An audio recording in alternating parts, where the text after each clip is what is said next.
Esto es Aporte Regional, desde la Sala Jalapa.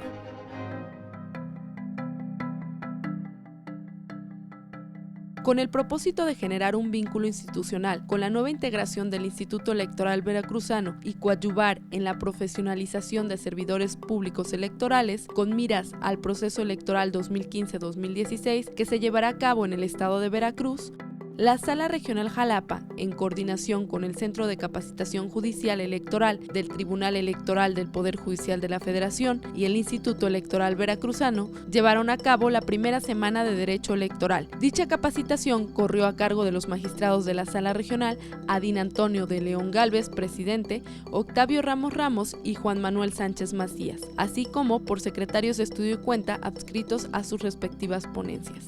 El primer punto en el que yo quisiera que dialogáramos es el concepto de derechos humanos. En lo personal, la vida profesional y la poca etapa académica que he tenido, me ha gustado mucho tocar los temas a partir de comprender las razones por las que se motivaron los cambios y por qué existen reguladas determinadas figuras. Me explico de la siguiente forma. Yo pudiera empezar a hablar de un concepto o de mi opinión sobre los derechos humanos, pero me parece que eso no reflejaría las preocupaciones y también los cuestionamientos y ese llamado a tratar de hacer algo distinto cuando un asunto de derechos humanos llega a la jurisdicción de la Sala Regional Jalapa. ¿Cuál es el motivo por el que me parece que es importante abundar un poco en lo que implican los derechos humanos? Realmente siento que el tema de control de constitucionalidad, visto o en armonía con el control de convencionalidad, se ha vuelto un argumento de moda. Es decir, hoy se pide mucho en los medios de impugnación inaplicar una norma. ¿Por qué? Las razones pueden ser distintas. Normalmente también la inaplicación requiere una técnica concreta para poderla atender, es decir, cómo se aplica el acto y de la aplicación del acto, por qué será contrario a la Constitución o por qué sería contrario a distintos tratados internacionales. Y además, siendo así, ¿qué pasaría con un control de convencionalidad ex oficio y cómo procesarlo? Esta última parte me parece que es como el final de la historia. Y yo siento que la historia hay que contarla desde lo más cercano posible a lo complejo que ha sido.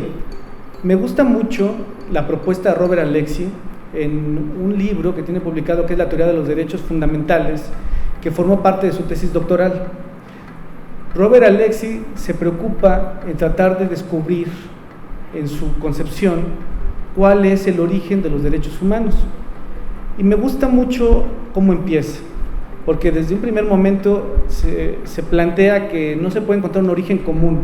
Los derechos humanos son el resultado de muchas circunstancias en la vida del ser humano, como cuáles, y establece que tiene que ver con aspectos económicos, con aspectos sociales, culturales, políticos, geográficos, pero que si alguien buscaba, por ejemplo, el origen de los derechos humanos en el aspecto económico, iba a encontrar fundamentos interesantes que motivaron cambios en los derechos humanos. En el ámbito político, en el ámbito cultural, en el ámbito social, inclusive en el antropológico, se encuentran muchas razones y muchas justificaciones para reconocer a los derechos humanos como hoy los tenemos visualizados.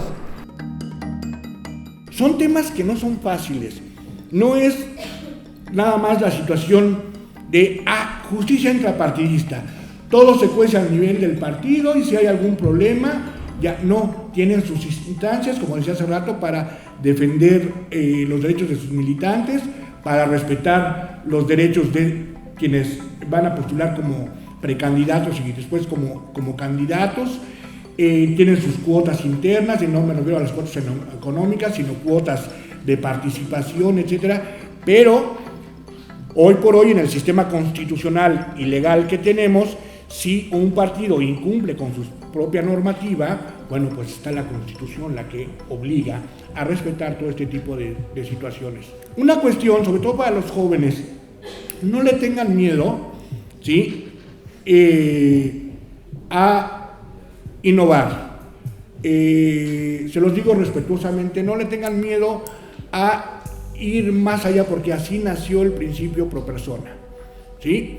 El principio pro persona, ¿sí? O pro homine, tuvo por años, por décadas, la limitante de la ley. Es que no está en la ley. Por eso le cité hace rato, no sé, ahora me capta en el caso Tabasco, que no estaba establecida en la ley la causa de nulidad de la elección de gobernador. Decían que nos habíamos excedido en nuestras atribuciones, porque sin una causa de nulidad, ¿sí?, se había declarado la nulidad.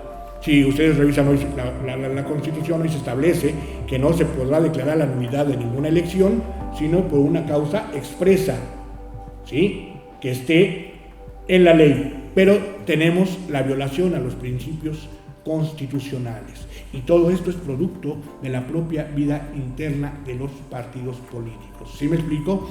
Es que no está en su normativa.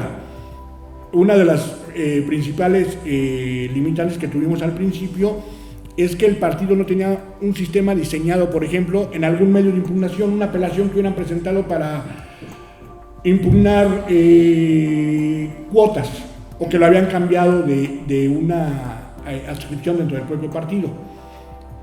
Y dijimos, bueno, y al principio, bueno, es que si no está establecido en su propia legislación no podemos obligar al partido, pero a base de jurisprudencia estableció, bueno, es que si no tienes los medios tienes que establecer procesalmente mínimo los medios adecuados y un órgano interno que los resuelva para que se cumpla el derecho. Yo creo que los partidos políticos es una institución muy importante, sí.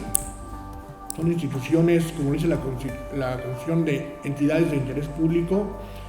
Tienen una participación fundamental. Digo, las fracciones parlamentarias en nuestras cámaras pertenecen a un partido político, toman decisiones, ¿sí? Hacen posible el acceso de los ciudadanos al poder. Hoy ya tenemos candidaturas independientes. Ya se dio el caso de que se ganara una elección de gobernador, ¿sí?, por un candidato independiente, en el caso de Nuevo León, ¿sí? Entonces, vamos avanzando. Aquí el caso de las candidaturas independientes nos lleva a un mecanismo en dos etapas. Una primera etapa, que a final de cuentas es la etapa preparatoria de esta candidatura, en donde quien sea aspirante a ser candidato independiente tendrá que ir a la autoridad electoral y manifestarle su interés por ser aspirante a candidato independiente.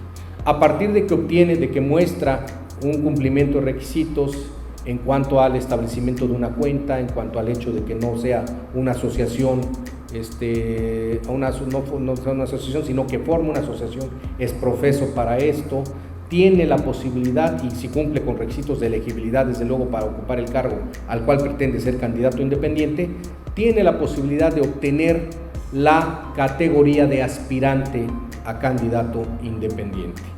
Aquí realmente ese es el aspecto que vale la pena destacar. En esa primera etapa, donde buscas apoyos, donde el candidato independiente buscará los apoyos correspondientes, lo que se ha buscado es flexibilizar en todo momento estos aspectos.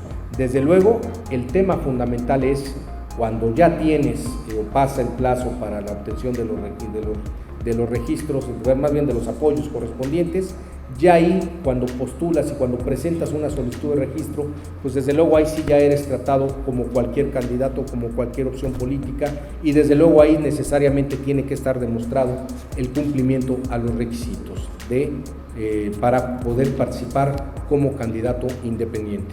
Y a partir de ese cumplimiento, el respeto o el derecho a las prerrogativas que te da el acceso a las candidaturas independientes. Realmente es una vertiente novedosa, es una vertiente que desde luego en el caso del Estado de Veracruz se empezará a ver cuáles van a ser los acuerdos que precisamente surjan del seno de este Instituto Electoral Veracruzano, de su consejo, y a partir de ahí pues hay muchos aspectos que ya han venido buscando el flexibilizar algunos requisitos. Realmente es un tema que, emparejándolo con lo que hemos venido platicando, un ciudadano hoy en día no solamente tiene derecho a su respeto a sus derechos políticos electorales.